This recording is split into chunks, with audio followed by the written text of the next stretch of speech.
मान्यवर, अत्यंत प्रसन्नता का विषय है कि आज हम संस्कृतम भारतम के अंतर्गत व्युत्पत्ति शास्त्र के महान ग्रंथ निरुक्त शास्त्र का अध्ययन करने जा रहे हैं। इससे पहले हमने अनेक विषयों पर अपना अध्ययन किया है और इस समय ध्वनि विज्ञान में ध्वनि परिवर्तन का प्रसंग चल रहा है। ध्वनि परिवर्तन किस किस प्रकार से होते हैं, और इससे पहले हमने ये बताया था कि भाषा विज्ञान में ध्वनि परिवर्तन की दिशाएं, इसके अंतर्गत ये सभी बातें बताई जाती हैं। और इसके साथ आज ध्वनि परिवर्तन से जुड़ी हुई अन्य बहुत सी बातें जो कि संस्कृत में और व्याकरण शास्त्र में और निर्वचन शास्त्र में चलती हैं, उसका यहाँ पर वर्णन किया जा रहा है। तो यहाँ पर एक विशेषता ये बताई गई कि तद यत्र स्वरात् अनंतरांत स्थांतर धातु भवति तत् द्विप्रकृति नाम स्थानम इति प्रतिशन्ति। कहते हैं कि कुछ धातुएं ऐसी होती हैं जहां पर कि किसी स्वर के आगे या पीछे कोई अंतस्थ अक्षर आ जाता है ना। मैं अपनी बात फिर से कहूं, कुछ धातुएं ऐसी होती हैं जिनके स्वरों के आगे अथवा स्वरों से पहले कोई अंतस्थ अक्षर आ जाता है। तो अगर ऐसा अंतस्थ अक्षर आता है तो वो धातुएं दो प्रकृति वाली होती हैं। दो प्रकृति का मतलब कभी कभी तो उसमें अंतस्थ बना रहता है और कभी संप्रसारण होकर ई उ इत्यादि के रूप में बदल जाता है। ऐसा होता है। हम लोग जानते हैं कि अंतस्थ अक्षर य, र, ल, व को कहते हैं। तो ऐसी धातुएं होती हैं जहां पर कि किसी स्वर के आगे या आवे अथवा स्वर के पहले या आवे। तो स्वर के आगे या स्वर के पहले या आ सकता है, और अगर या आता है तो उसका प्रयोग या के रूप में भी होता है और ई के रूप में भी होता है। कभी कभी तो या के रूप में होता है और कभी कभी ई के रूप में होता है, ये उन्होंने बताया। तो ये बात हमने पाणिनि व्याकरण से अच्छी प्रकार समझ ली है। पाणिनि व्याकरण में कहा है वचि स्वपि यजादि नाम किति। उसमें कहा है कि यज इत्यादि जो धातुएं हैं उनको कित प्रत्यय परे रहने पर संप्रसारण होता है। इसका मतलब अगर कित प्रत्यय परे होगा तो संप्रसारण होगा और कित प्रत्यय परे नहीं होगा तो संप्रसारण नहीं होगा। तो दो प्रकार के रूप देखे जाते हैं, कभी तो य के रूप देखे जाते हैं और कभी ई वाले रूप देखे जाते हैं। जैसे कि हम बोलते हैं यजति वपति, ऐसा बोलते हैं। तो यहाँ पर या और व जैसा का तैसा रह गया। और हम ये भी बोलते हैं कि इष्टः उक्तः, तो यहाँ पर य की जगह पर ई हो गया है, व की जगह पर उ हो गया है। तो ये दो प्रकार हो गए, कभी या और कभी ई, कभी संप्रसारण वाला रूप और कभी संप्रसारण के बिना रूप। ये दो प्रकार के रूप देखे जाते हैं, है ना। महर्षि पाणिनि ने जो ई अथवा उ वाला रूप है उसको संप्रसारण नाम दिया है, और बहुत बढ़िया नाम दिया है। संप्रसारण का मतलब होता है फैलना। संप्रसारण माने फैलना। तो यहाँ पर जब य की जगह पर ई होता है तो वो जो मात्रा वो बढ़ गई, फैल गई, क्योंकि जो व्यंजन मात्राएं हैं उसको आधी मात्रा माना जाता है, और जो स्वर हैं उनको, जो ह्रस्व स्वर है उसको एक मात्रा, दीर्घ स्वर को दो मात्रा, ऐसे माना जाता है। तो अगर व्यंजन की जगह पर स्वर हो गया, इसका मतलब आधी मात्रा के स्थान में एक मात्रा हो गया। तो एक मात्रा होने पर वो फैल गया। फैल गया माने बढ़ गया। इसलिए बहुत सही कहा है पाणिनि ने कि संप्रसारण हो गया। संप्रसारण माने वो फैल गया। तो या की जगह पर अगर ई हो तो उसको बोलते हैं संप्रसारण, और ई की जगह पर यदि या हो तो उसको बोलते हैं यणादेश, है ना। कभी तो या की जगह पर ई होता है और कभी ई की जगह पर या होता है। या की जगह पर अगर ई हो तो उसको कहते हैं संप्रसारण, और ई की जगह पर यदि या हो तो उसको बोलते हैं यणादेश, ऐसा बोलते हैं। तो यहां पर कहा कि यज वप धातुओं में कभी य रूप बना रहता है, कभी ई ऊ हो जाता है, कभी संप्रसारण वाला रूप होता है, कभी नहीं होता है। तो इसको हम पंक्ति देखते हैं। तद यत्र स्वरात अनंतर, कभी कभी स्वर के समीप, अनंतर माने समीप, कभी कभी स्वर के समीप अंतस्थान्तः धातु, अंतस्थ माने य र ल व वाली धातु होती है। कभी कभी स्वर के समीप, स्वर के समीप माने स्वर के बाद य अथवा स्वर के पहले य, दोनों प्रकार हो सकते हैं। तो ऐसे में अंतस्थ माने य र ल व वाली धातु होती है। तो ऐसी धातु द्विप्रकृति होती है। द्विप्रकृति माने वो जो रूप है वो य का रूप भी होता है और ई का रूप भी होता है। तत्र सिद्धायाम अनुपपद्यमानायाम इतरया उपपिपादयिषेत्। तो कहते हैं कि अगर एक प्रकार से सिद्धि न हो तो दूसरी प्रकार से सिद्धि करे। अगर किसी उदाहरण में संप्रसारण वाला रूप अभीष्ट ना हो तो बिना संप्रसारण वाला करे, और किसी उदाहरण में अगर संप्रसारण वाला रूप अभीष्ट है तो संप्रसारण वाला करे। तो तत्र सिद्धायाम अनुपपद्यमानायाम, अगर किसी रूप में वह कोई रूप उपपन्न नहीं है तो दूसरा लगा ले।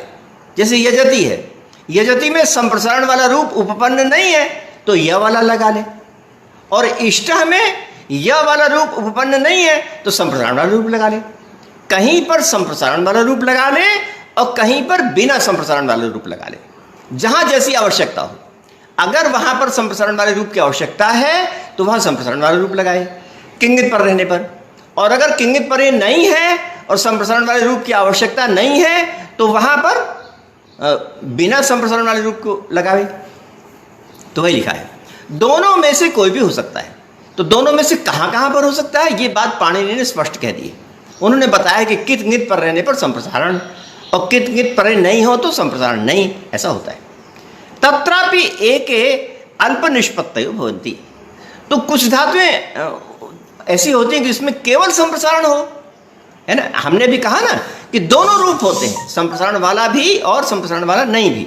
यजति में संप्रसारण नहीं हुआ और इष्टा में संप्रसारण हो गया, परंतु कुछ रूप ऐसे होते हैं जिसमें सदा संप्रसारण मिलता है, कुछ रूप ऐसे होते हैं जिसमें सदा संप्रसारण मिलता है। तो उसके लिए कहा तत्रापि एके, उसमें से कुछ उदाहरण हैं अल्प निष्पत्ति, कुछ ही होते हैं जिसमें कि सदा संप्रसारण मिलता है। हाँ, लोकेशन ने लिखा युक्तावबोधनम संप्रसारण विषयकम। ठीक है, संप्रसारण वाली बात हमने सही बताई, क्योंकि ई की जगह पर य भी होता है और य की जगह पर ई भी होता है। तो ई की जगह पर अगर य हो तो उसको यणादेश, और य की जगह पर अगर ई हो तो उसको संप्रसारण। तो ठीक है, तो ये कुछ उदाहरण ऐसे हैं जहाँ पर सदा सदा संप्रसारण होता है, जैसे ऊति, मृदु, पृथु, पृषतः, कोणारुम, ये उदाहरण दिए। तो ऊति है, ऊति में इन्होंने माना कि अब धातु के व को ऊ हो गया है, संप्रसारण हो गया है। ऐसा यास्काचार्य ने माना कि अब को व को ऊ हो गया तो बन गया ऊति, परंतु पाणिनि ने उसको दूसरे प्रकार सिद्ध किया है। पाणिनि ने कहा है कि उसको ऊठ आदेश हो जाता है। वो सूत्र है ना, ज्वर त्वर श्री व्यवि मवाम उपधायाश्च, तो उन्होंने उसको दूसरे प्रकार सिद्ध किया है।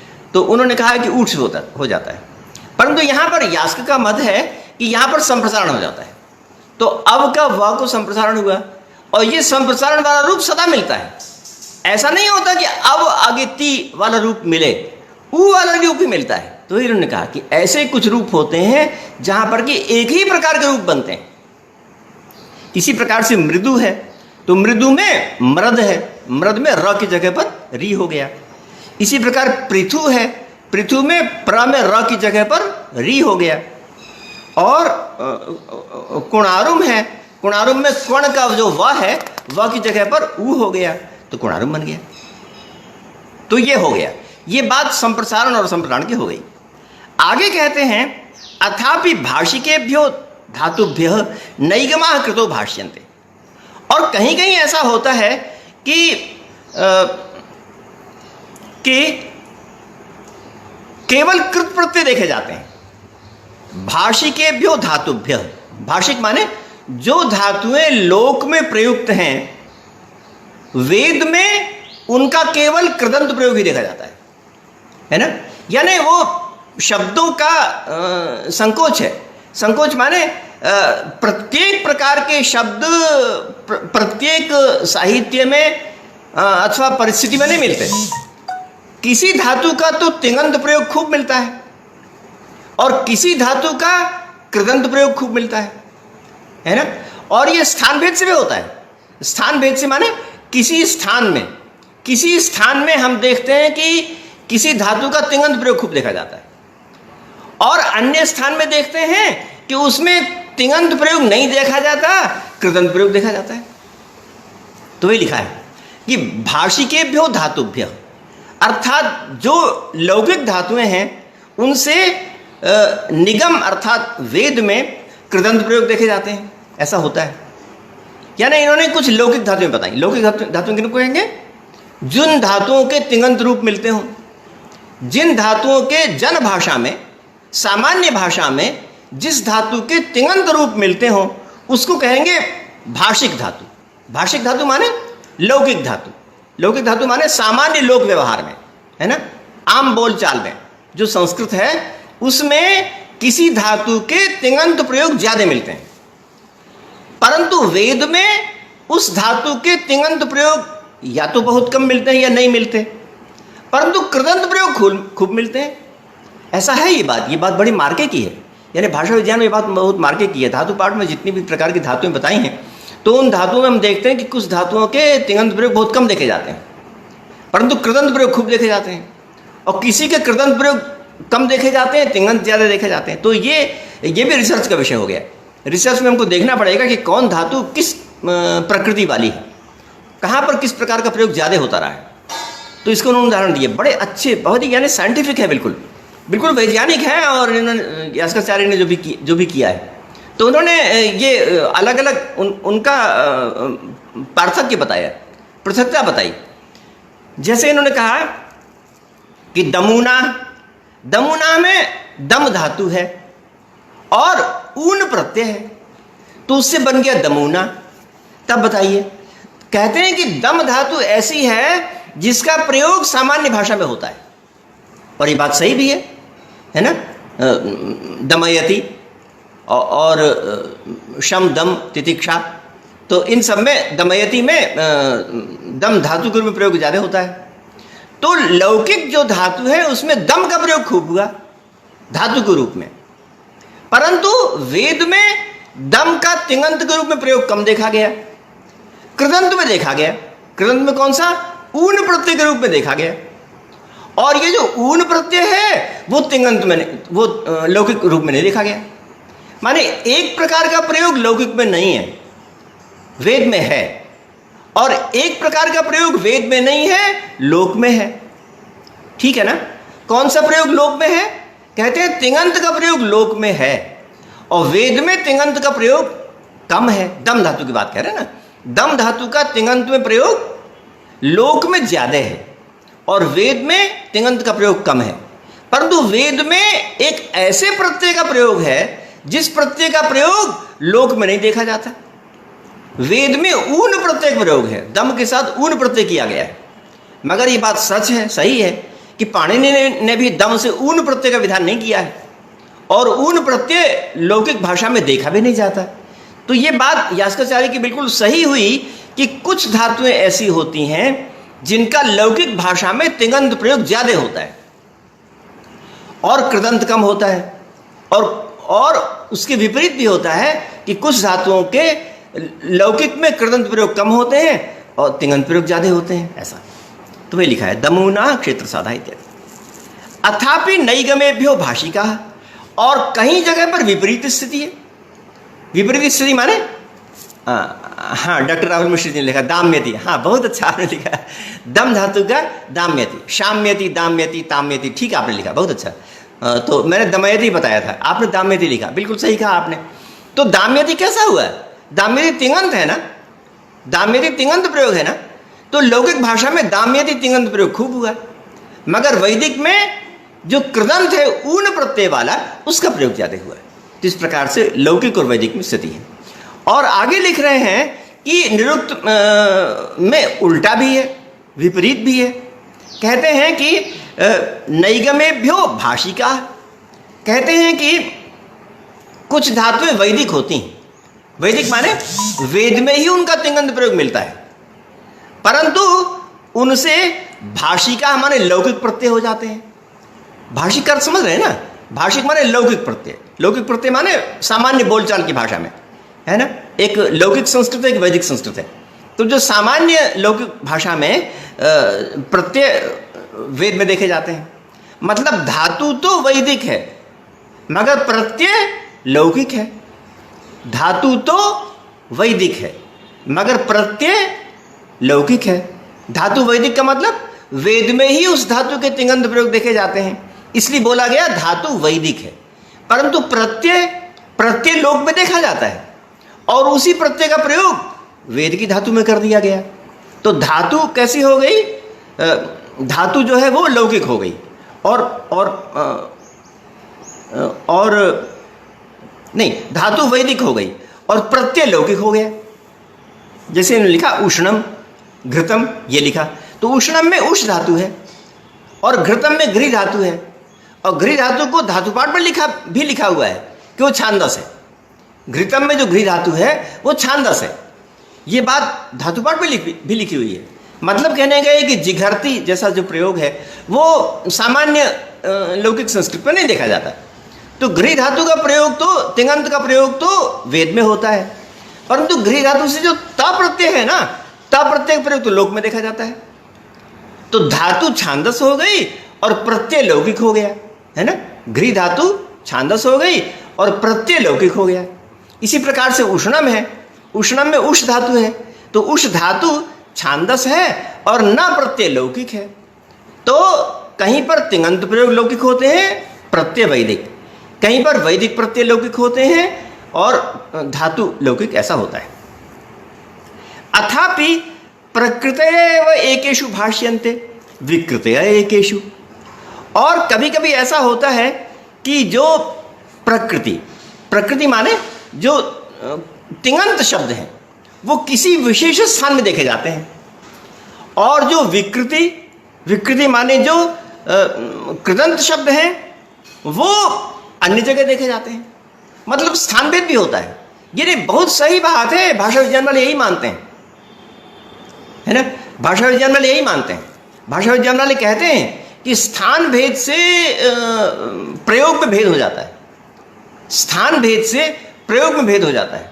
और हम कल है और बाटे वाली बात कह रहे थे ना, तो एक जगह पर है बोला जाता है, एक जगह पर बाटे, तो ये प्रयोग भेद हो जाता है। और यहाँ पर भी जो धातु पाठ में भी जो भिन्न भिन्न प्रकार की धातुएं दी गई हैं वो भी भिन्न भिन्न प्रकार के स्थानों के प्रयोग के उदाहरण हैं। अनेक स्थानों में अलग अलग प्रकार के प्रयोग होते हैं। तो ये बात यास्काचार्य ने नोट किया। उन्होंने कहा कि एकेषु माने कुछ स्थानों में प्रकृतयः भाष्यन्ते। प्रकृति माने आख्यात रूप देखे जाते हैं, है ना? कुछ स्थानों में आख्यात रूप देखे जाते हैं और कुछ स्थानों में विकृतयः माने तिङन्त रूप देखे जाते हैं, है ना? तो पहले तो वैदिक और नैगम की बात कही थी। इससे पहले जो बात कही गई थी वो वैदिक भाषा में और लौकिक भाषा में बात कही गई थी। और यहाँ पर क्या कह रहे हैं? यहाँ पर स्थान भेद वाली बात कह रहे हैं कि किसी स्थान में एक प्रकार का प्रयोग और किसी दूसरे स्थान में दूसरे प्रकार का प्रयोग, ऐसा होता है। तो एकेषु माने एक स्थान में प्रकृति अर्थात तिङन्त प्रयोग, और कुछ स्थानों में विकृति माने कृदंत का प्रयोग होता है। जैसे शवतिर गति कर्मा कंबोजेश्व भाषितो भवति, और शव धातु जो है वो गति अर्थ में है और ये कंबोज देश में बोली जाती है ना? तो कंबोज देश में, और ये बात उसमें भी कही है, महाभाष्य में भी कही है ना, महाभाष्य में भी बात कही। माने ये उदाहरण जो है बहुत प्रसिद्ध रहा है, यानी यास्काचार्य ने भी इस बात को नोट किया और ये परंपरा चली आई और कई 100 वर्ष के पश्चात महाभाष्य ने भी इसी बात को नोट किया। उन्होंने कहा कि शव धातु है वो गति अर्थ में है, वो कंबोज देश में ही बोली जाती, यहाँ नहीं। यहाँ का मतलब जो सामान्य उत्तर प्रदेश या मध्य प्रदेश या बिहार बंगाल में है वहाँ पर नहीं।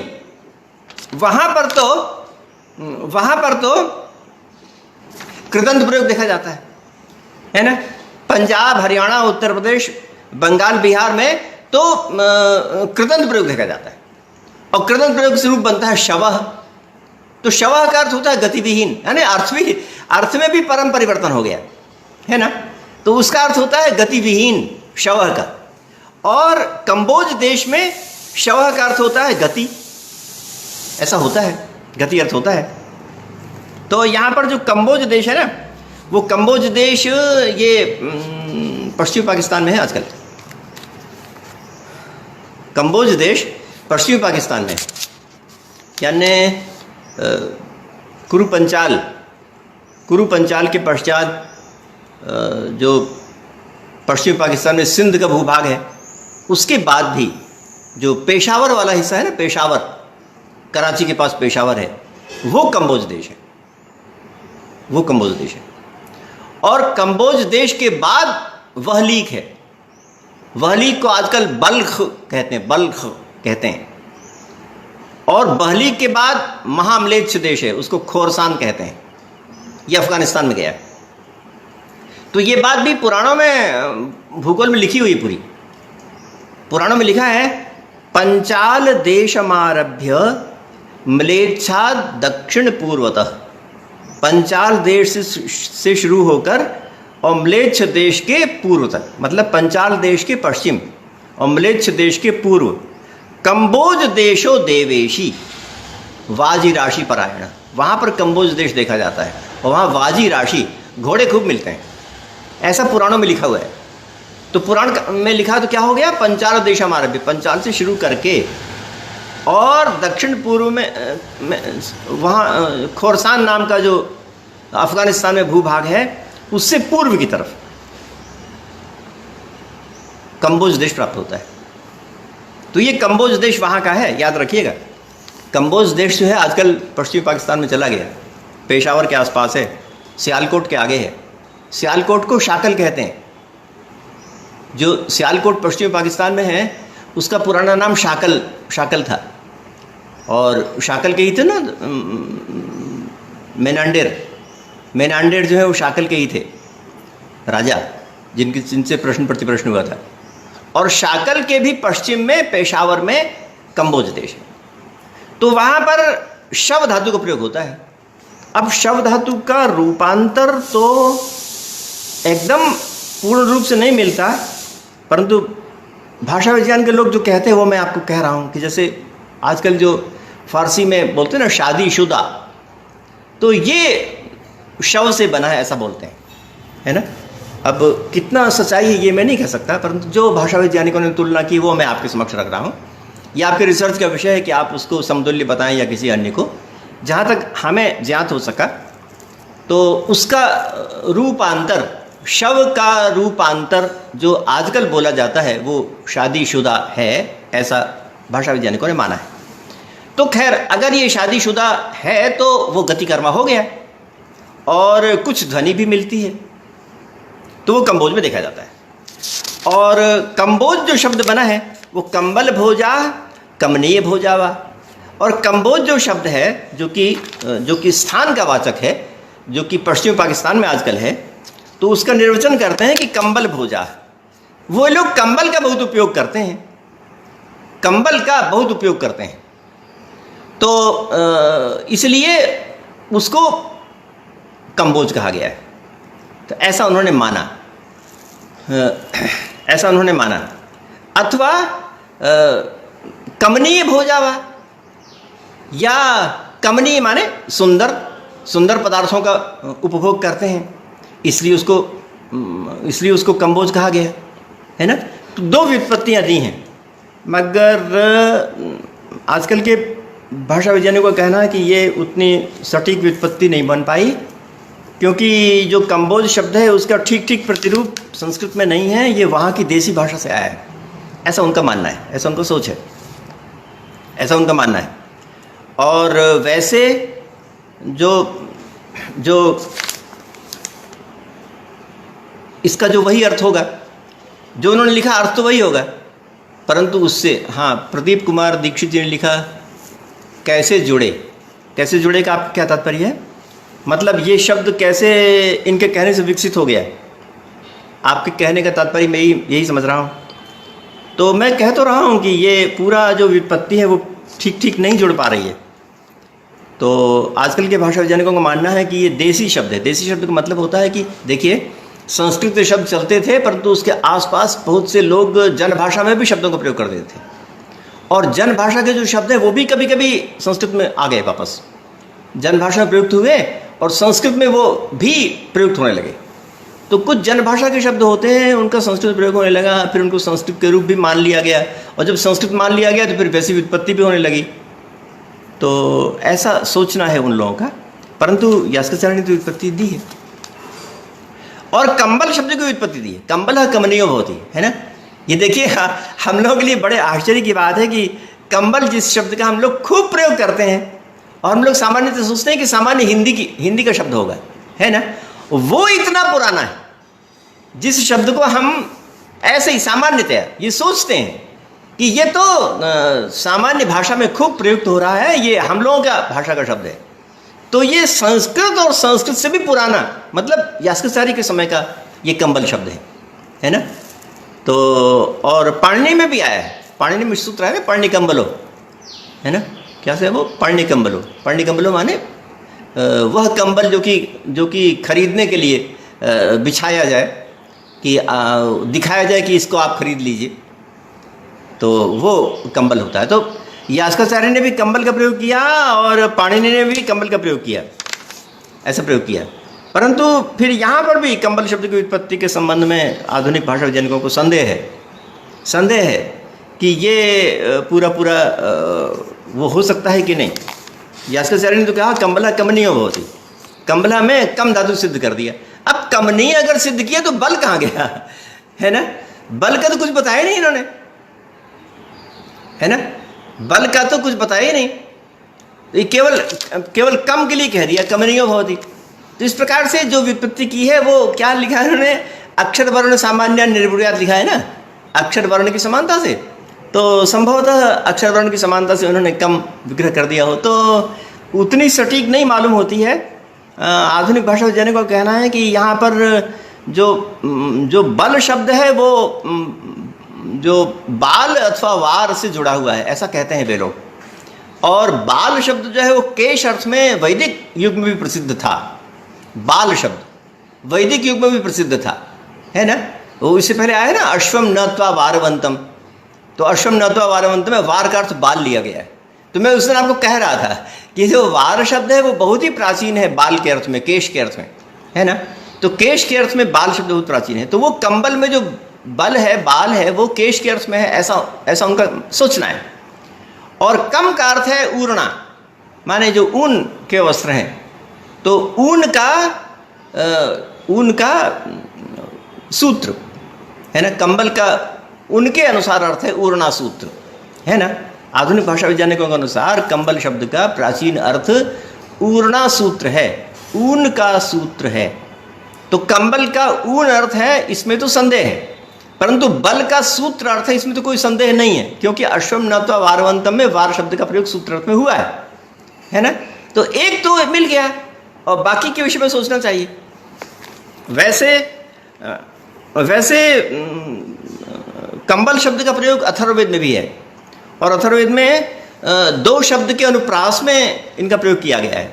वो अथर्ववेद का मंत्र है, तत्संभलस्य कंबले मृजमहे दुरितम वयम, ऐसा लिखा हुआ है। तत्संभलस्य कंबले मृजमहे दुरितम वयम, अथर्ववेद का 14वें अध्याय के 2:66 है ना, 14:2:66 का मंत्र है ये। तो यहाँ पर कंबल और संभल इन दो शब्दों को लिखा हुआ है। तो संभल जो है वह उससे जुड़ा हुआ है, कम और सम ये आपस में जुड़े हुए हैं, ऐसा प्रतीत होता है। तो खैर कुछ भी हो, संभावना ही है, एकदम सुनिश्चित तो नहीं है, परंतु जो भी संभावनाएं पता चले उनको लिख देना चाहिए और बाद में चल के उनकी पुष्टि की आशा करनी चाहिए अगर उसकी पुष्टि हो सके। तो खैर यास्काचार्य ने कंबल का अर्थ दिया कमनीयो भवति, कम धातु से बनाया उन्होंने। और विकारमस्य आर्येषु भाषन्ते शव इति, और आर्य लोग विकार माने कृदंत का प्रयोग करते हैं, है ना। आर्य लोग माने आर्यावर्त में रहने वाले जो हैं, पंजाब हरियाणा उत्तर प्रदेश के जो हैं, वह केवल विकार में प्रयोग करते हैं। विकार माने कृदंत में प्रयोग करते हैं। कृदंत में कौन सा? शवः, ऐसा प्रयोग करते हैं। तो अर्थ भी बदल गया। जो तिङन्त प्रयोग था, जो कंबोज लोग करते थे, उनका अर्थ था गति कर्मा, और यहाँ पर जो कृदंत प्रयोग होता है वो अर्थ भी बदल गया, गति विहीन अर्थ हो गया। तो ऐसा हो जाता है, भिन्न भिन्न स्थानों में पूरी तरह अर्थ परिवर्तन हो जाता है, चाहे उसी से बना हो तो भी ऐसा हो जाता है। इसके उदाहरण हमारे पास मौजूद है, हम भाषा विज्ञान के प्रसंग में इस प्रकार के उदाहरण दे सकते हैं। आगे लिखा, दाते लवनार्थे प्राच्येषु दात्रम उदीच्येषु, और दाती धातु है, तो दाती ये प्राच्य देश में लवन माने काटने के अर्थ में आती है। जो तिङन्त धातु है उसका प्रयोग धातु के रूप में, तिङन्त के रूप में, ये प्राच्य देश में पूर्वी लोग करते हैं, है ना। बिहार के लोग या पूर्वी उत्तर प्रदेश के जो लोग हैं वो दाती का प्रयोग करते हैं, तिङन्त का प्रयोग करते हैं। परंतु जो उदीच्य देश के लोग हैं, कश्मीर के और पंजाब के रहने वाले जो लोग हैं, वो दात्रम इस प्रकार कृदंत का प्रयोग करते हैं। तो यहाँ भी स्थान भेद हो गया, यहाँ भी भिन्न भिन्न स्थानों में भिन्न भिन्न प्रकार का प्रयोग हो गया। दात्रम, तो दात्रम जो है इसका तो रूपांतर मिलता है हिंदी में, दात्रम को दराती बोलते हैं, दराती। तो दराती जो है वो काटने अर्थ में, हंसिया के अर्थ में प्रयोग में आता है। तो ये उदीच्य देश वालों का प्रयोग है। तो दात्रम का रूपांतर मिलता है, और वो मुख्य रूप से पंजाब हरियाणा और कश्मीर में बोला जाता था, और बिहार में और पूर्वी उत्तर प्रदेश में धातु बोली जाती थी, दाती, ये धातु बोली जाती है। तो इस प्रकार से अभी तक इन्होंने क्या कहा? अभी तक इन्होंने कहा कि स्थान भेद से भी परिवर्तन होता है, और नैगम और जो बोली जाने वाली धातुएं हैं उनमें भी संकोच होता है। संकोच का मतलब कुछ रूप केवल निगम में, और कुछ रूप केवल सामान्य लौकिक भाषा में। इसी प्रकार से कुछ रूप केवल कुछ विशिष्ट स्थानों में, और कुछ दूसरे प्रकार के रूप केवल अन्य विशिष्ट स्थानों में। इस प्रकार से रूप होते हैं। तो ये बात हो गई। आगे एक और बात कहते हैं, अथ तद्धित समासेषु एक पर्वसु च अनेक पर्वसु च पूर्वम पूर्वम अपरम अपरम प्रविभज्य निर्ब्रूयात्। कहते हैं कि तद्धित के रूप हैं या समास के रूप हैं, है ना। तद्धित के रूप हैं या समास के रूप हैं। उसमें एक पर्वसु च अनेक पर्वसु च, कहते हैं एक जोड़े वाले हैं या अनेक जोड़े वाले हैं, है ना। ऐसा होता है कि कभी किसी धातु से कोई कृत प्रत्यय लगा करके कोई शब्द बनता है, उसके पश्चात उस कृदंत शब्द से फिर तद्धित प्रत्यय लगा के रूप बनता है। तो दो पर्व हो गए, कौन कौन से? एक तो कृत प्रत्यय आया और एक तद्धित प्रत्यय आया। तो जहां पर जिन शब्दों में कृत प्रत्यय भी आया और तद्धित प्रत्यय भी आया, उसको यास्काचार्य ने कहा कि वो अनेक परों वाले हैं। अनेक परों वाले माने अनेक प्रत्ययों वाले, अनेक प्रकार के प्रत्यय देखे जाते हैं, है ना। एक धातु से पहले कृत प्रत्यय आया, और कृत प्रत्यय बनने के बाद जब वो प्रातिपदिक बन गया, तो प्रातिपदिक बनने के पश्चात उससे तद्धित प्रत्यय आ गया, है ना। तो वो अनेक पर्व हो गए। और समास में भी ऐसे देखा जाता है। समास में भी कभी एक शब्द का दूसरे शब्द के साथ समास लिखा गया, उसके बाद जब वो बन गया तो फिर तीसरे शब्द के साथ समास हो गया, फिर चौथे के साथ समास हो गया। तो इस प्रकार से वो शब्द बढ़ता चला जाता है ना। तद्धित में और समास में वह शब्द बढ़ता चला जाता है।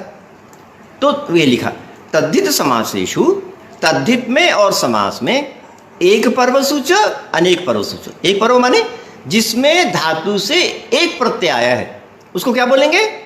उसको बोलेंगे एक जोड़े वाला, एक पर्व हो गया। और जिसमें धातु से प्रत्यय के उपरांत फिर नया प्रत्यय पुनः आ गया है, उसको बोलेंगे अनेक पर्व। अनेक पर्व माने अनेक जोड़े वाला, अनेक प्रत्ययों वाला। तो ये दो प्रकार के शब्द होते हैं।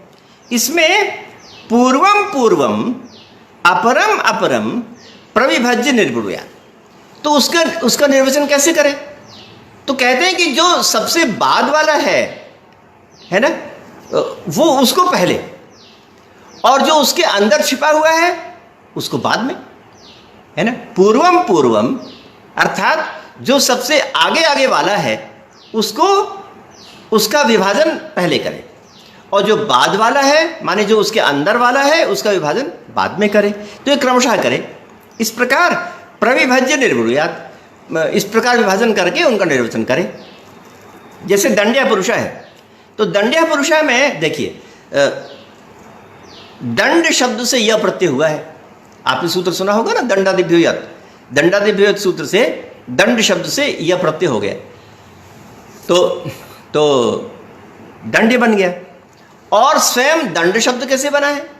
तो कहते हैं दम धातु से ड प्रत्यय हो गया, तो दंड बन गया। तो यहां पर दो प्रत्यय हो गए। कौन कौन से? एक तो दम धातु से ड प्रत्यय, और उसके पश्चात दंड शब्द से य प्रत्यय। दो प्रत्यय हो गए, है ना। एक बार तो धातु से प्रत्यय आया और एक बार प्रातिपदिक से प्रत्यय आया। तो इस प्रकार दंडम अर्हति, इस अर्थ में दंड्य ये रूप बन गया। बात समझ गए ना। पहले तो दम धातु से य प्रत्यय, उसके बाद नहीं, पहले दम धातु से ड प्रत्यय, उसके बाद दंड शब्द से य प्रत्यय, है ना। पहले ड हुआ, उसके बाद य हुआ। तो दो प्रकार के प्रत्यय विकसित हुए। तो कहते हैं कि इस स्थिति में जहां पर दो प्रकार के प्रत्यय आ जाएं, पहले कृत प्रत्यय आए उसके बाद तद्धित प्रत्यय आए, वहां निर्वचन किस क्रम से करना चाहिए? तो कहते हैं निर्वचन का क्रम यह है कि जो सामने दिख रहा है ना पहले वाला, उसको पहले, जैसे यहां पर यह प्रत्यय पहले दिख रहा है, तो यह प्रत्यय माने तद्धित प्रत्यय, तद्धित प्रत्यय को पहले करें। पूर्वम पूर्वम, दंड्यम में पहला कौन है? य। दंड्यम में पहला कौन है? य। तो उससे यह प्रत्यय हो गया, और उससे वो हो गया यह प्रत्यय। हाँ ठीक है। उदयनाचार्य जी ने लिखा है कम कांतो धातु से कल प्रत्यय हुआ और बुक कागम हुआ, तो उससे कंबल शब्द बन जाता है। ये ठीक है। देखिए व्युत्पत्ति ठीक है, उणादि में कही गई है ऐसी व्युत्पत्ति, ये मैं मान रहा हूँ, उणादि में कही गई है। परंतु ये मैं कह रहा हूँ कि जो व्युत्पत्ति उस अर्थ के बिल्कुल समीप हो, उसको देखना चाहिए। अब ये जो कल प्रत्यय किया है ना, इस कल प्रत्यय को करने में हमारे पास प्रमाण उपलब्ध नहीं होता, या अत्यंत कम प्रमाण उपलब्ध होता है। देखिए प्रकृति प्रत्यय, किसको प्रकृति माना जाए, किसको प्रत्यय माना जाए, इसका नियम बनाया गया है। नियम क्या है? नियम महाभाष्य में अर्थो धातु प्रत्यय प्रातिपदिकम सूत्र में अन्वय व्यतिरेक वाला नियम दिया हुआ है। तो उस अन्वय व्यतिरेक से ये प्रत्यय है, इसका निर्धारण होता है। अर्थवत सूत्र में महाभाष्य ने कहा है कि जो शब्द अन्य में भी समान रूप से देखा जाए वह प्रत्यय है।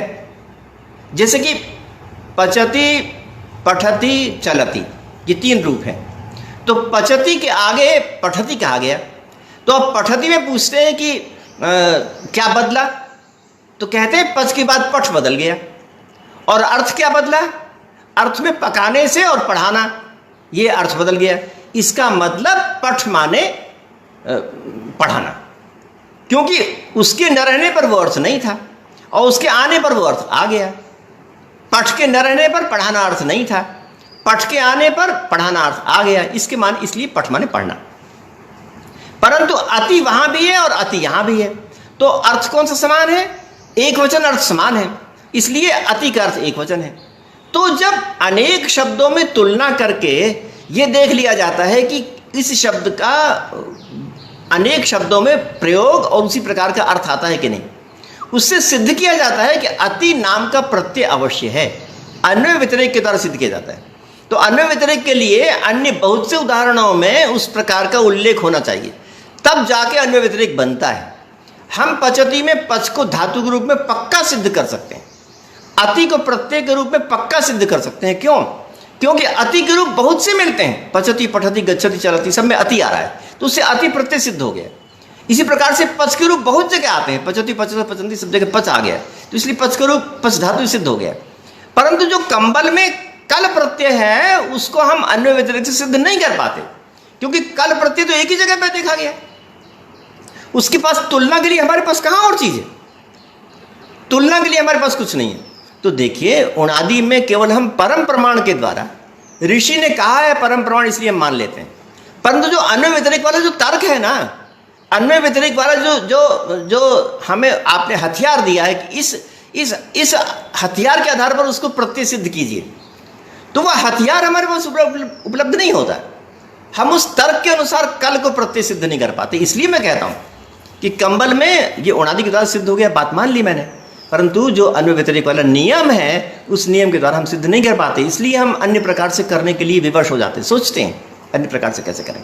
इसीलिए निरुक्तकार ने इसको दूसरे ढंग से किया, और उसमें भी हमको शंकाएं बहुत जाती हैं, इसलिए भाषा विज्ञान ने अन्य प्रकार से किया। मैं ये नहीं कह रहा हूँ कि भाषा विज्ञान में जो किया वो परम प्रमाण हो गया, परंतु भाषा विज्ञान ने एक संकेत दिया, एक रास्ता दिया कि ये बहुत से रास्ते, इनमें से शायद ये हो, इसमें से कुछ ये भी हो सकता है। तो जिसमें जितना बढ़ियापन है, जिसमें जितनी अच्छाई, उसको ले लेना चाहिए, और ये भी न मानकर कि कौन किसने कहा है, जो सबसे अच्छा वो लेना चाहिए। फिर भी हमने सब पक्षों का वर्णन कर दिया है, जो आप चाहें वैसा कर सकते हैं। तो खैर, जो दंड्या है, दंड्या के लिए कहते हैं कि पहले य का विग्रह कीजिए, उसके बाद दंड में ड को बताइए।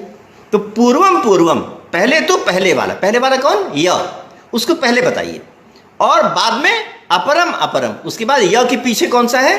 ड, उसको बाद में बताइए। अगर किसी शब्द में धातु के द्वारा कृत प्रत्यय हो और उसके पश्चात तद्धित प्रत्यय हो, तो पहले तद्धित को बताइए, उसके बाद कृत को बताइए। तो वही लिखा है, दंडम हरति इति वा दंडेन संपद्यते इति वा दंडः ददते धारयति कर्मणा। और दंड शब्द दद धातु से सिद्ध हुआ है, क्योंकि वह धारयति माने धारण अर्थ होता है, इसलिए उसमें सिद्ध होता है। अक्रूरो ददते मणिम, तो उदाहरण भी दिया है, कहते हैं दद धातु का प्रयोग धारण करने अर्थ में है, क्योंकि अक्रूर ने मणि का धारण किया, महाभारत में आया है। तो महाभारत के बाद है ना, निरुक्त जो है महाभारत के बाद है, क्योंकि महाभारत को उदाहरण दे रहे हैं। अक्रूरो ददते मणिम, तो यहाँ पर दद धातु का प्रयोग किया गया है धारण अर्थ में, उससे बन गया। और दमनादित्य उपमन्यव, और उपमन्यव ने कहा कि ये दमन से बना है, माने दम धातु से बना है। दंडमस्य आकर्षत इति गर्हायाम, तो दमन से क्यों बना है? क्योंकि ऐसा प्रयोग होता है, दंडमस्य आकर्षत, जो अच्छा काम नहीं करे उसके लिए दंड का प्रयोग करो, तो यहाँ पर दंड का प्रयोग हुआ है। तो इस प्रकार से जो दंड शब्द है वो दद धातु से भी बन सकता है और दम धातु से बन सकता है। तो अभी तक क्या बताया इन्होंने कि ऐसा होता है कि कहीं पर दो प्रकार के प्रत्यय आ जाएं, एक तो कृत प्रत्यय, उसके पश्चात तद्धित प्रत्यय आ जाए। तो उसके पश्चात जो निर्वचन करेंगे उसमें जो सबसे आगे वाला बाद वाला है, वो जो तद्धित प्रत्यय उसको पहले बता देंगे, उसके पश्चात उसके अंदर जो है कृत प्रत्यय उसको उसके पश्चात बता देंगे। तो ये क्रम है, इस क्रम से उनकी व्युत्पत्ति कर लेनी चाहिए। तो ठीक है, आगे और भी बहुत सारा प्रसंग है, तो उसको हम अन्य प्रसंग में आपके समक्ष रखेंगे। तो आज हमने ये निर्वचन शास्त्र की ध्वनि विज्ञान के संबंध में और निर्वचन के संबंध में बहुत सी बातें सुनी, और आपने बड़े मनोयोग से हमारी बात को अध्ययन किया, इसलिए आपको बहुत बहुत धन्यवाद।